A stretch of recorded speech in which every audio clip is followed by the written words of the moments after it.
the "it's who you know" myth. Hello, this is one shot to the future. It's not what you know, it's who you know. We hear this garbage all the time. So you go to networking parties, exchange business cards with strangers, and drink cheap wine, thinking you are building a future.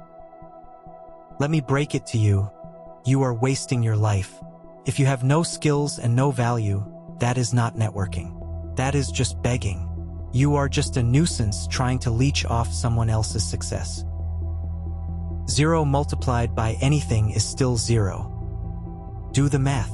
If your value is 0, and you know 100 rich people, what is the result? 0 times 100 is equal to 0. Still 0. Powerful people are not stupid. They can smell your desperation from a mile away. They know you want something from them, but you have nothing to give in return. Do you think they will help you? No.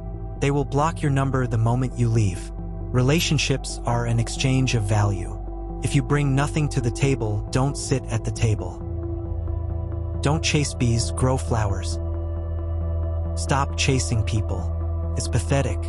Instead, become a magnet. If you plant a beautiful flower garden, butterflies and bees will come to you automatically. You won't be able to chase them away even if you try.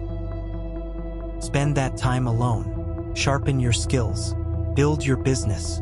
Become the best in your field. When you become a person of value, you won't need to chase anyone. The people you used to chase will be lining up to meet you. Solitude creates value.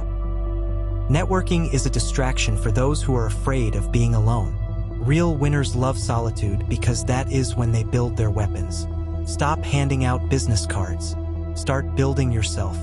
Your best network is your own capability.